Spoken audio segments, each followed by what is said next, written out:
I just enjoy competing against the clock. I like driving against my friends in really, really cheap cars, door to door, but I don't want to tear up nice cars, so if I'm going to spend a lot of money on a car, I want to compete against the clock.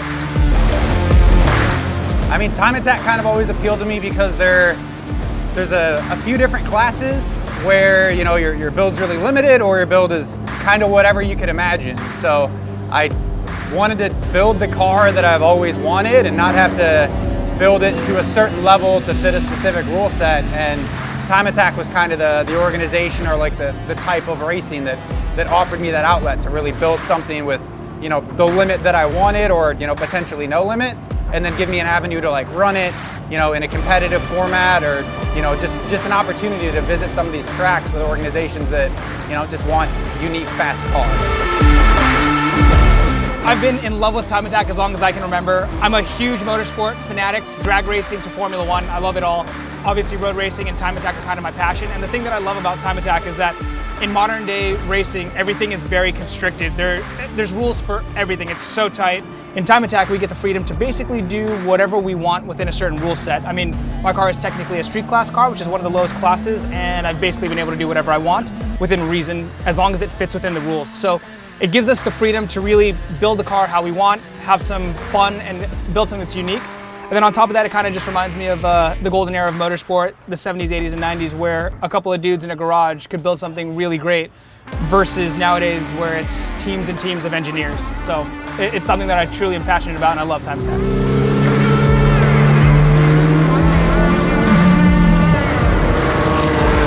I love the pressure of Time Attack. I love the fact that you've only got, you know, a small session or a couple of laps to win the event. I don't like being judged. I like if there's a mistake or if I lose, it's up to me. It's not up to anyone else.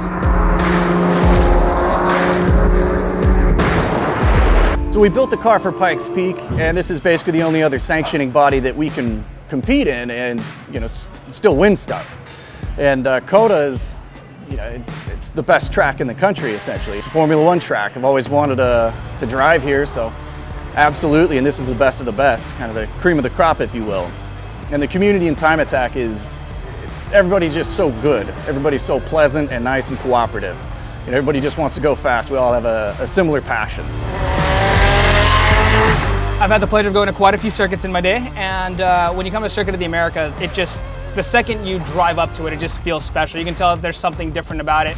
And being at a Formula One level track is, it's unreal. Like, you step into the pits and you just get overwhelmed by the professionalism, the grandeur, how big it is. It's really cool. Yeah, Circuit of the Americas is an iconic track to all the video games and everything else. So it's kind of a, you know, a strike off the bucket list.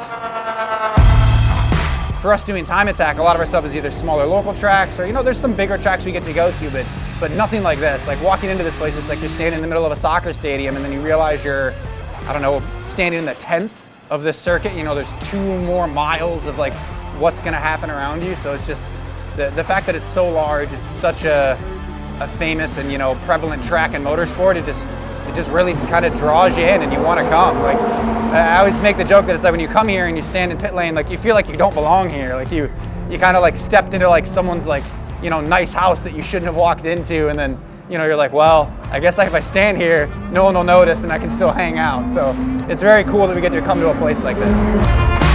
In Time Attack, no one's trying to get around you. They don't want to really be next to you because it's going to interfere with their lap. If you go out, you do your best run. You know, you maybe only get 2 hot laps before your car's too hot, your tires are too hot before you can even go faster, so then you go park it.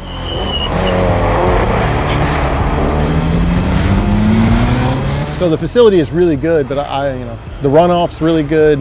The track itself is technical, but it requires power cars, you know, so I've always liked high horsepower cars, and this benefits it.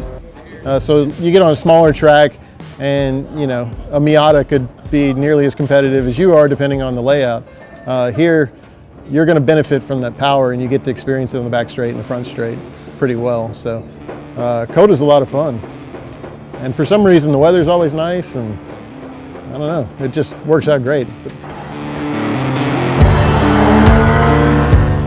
never been on COTA before. I've just watched a lot of videos, played some iRacing on it, and watched a lot more videos to try to familiarize myself. So, but 20 turns is a lot, but it's manageable. The Superlap battle itself is just, it feels tremendous when you're here, especially you know, our 2019 year. It was just a very special occasion, and there's a lot of energy and great atmosphere.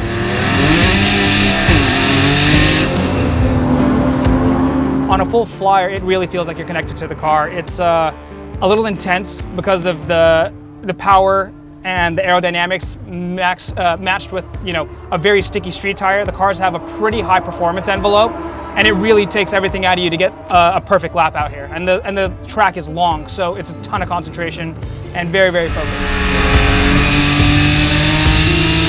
If we geared it right, I would love to do 200 miles an hour, but it's kind of a brick, so drag limited. But it's just amazing to take this thing and wrap it out from a car that, you know, would bog in 5th gear, and then to race, you know, where, you know, some of the heroes in Formula One drive, share that same tarmac is amazing. That opportunity and really the progression of the car, it's unbelievable. It went from, you know, a real boat sort of drive that weighed about 3,400 pounds to, you know, about a lean 3,000 that 0 to 60, you know, it hurts the neck. So it's just a monster now.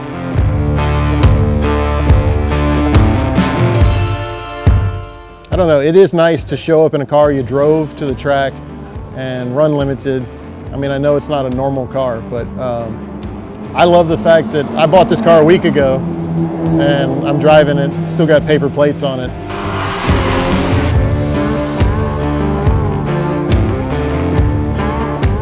I like showing up and racing cars that a lot of people put in their garage.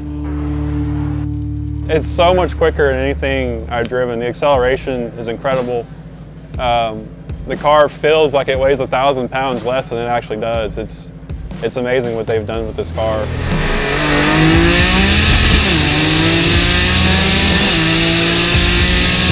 Don't mess up, and then you get past that, and then it's, you know, just be smooth and relaxed. You know, nerves are the enemy, and, you know, as clean a lap as possible, learn from the mistakes and try new stuff.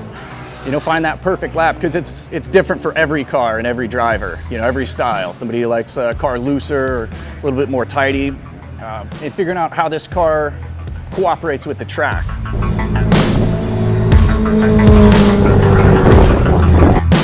It's definitely a mixture of feelings. I've done this for a while now, and you still get those nerves as you're sitting on grid. You know, you're psyching yourself out, you're getting ready for it, you're getting pumped.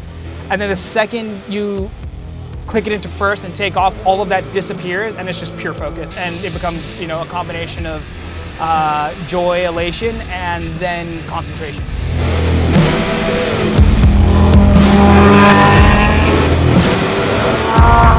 Naturally, in time attack, the goal is always the record. The record is a 2:22 here, set by the very quick Jackie Ding. So our goal is obviously to beat that, but I know he's going to go quite a bit faster this year, and we hope to as well. So our goal is to run into the mid to high teens.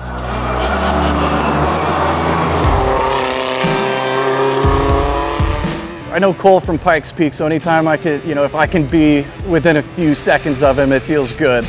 You know, it's, you know, those cars are amazing what they do, but that's a good benchmark. But really, I gotta feel it out a first couple times, and the competition in this class is pretty stout. So really, just completing and not being a back marker is kind of the goal always. It's a little scary, you know, when you think back on like the time and the work and effort that went into it, but it's why I built the car. So you kind of, you know, push yourself past that, you know, realize like, you know, things are infinitely repairable if you want them to be, and it's super exciting, you know, a little scary, but, you know, mostly exciting.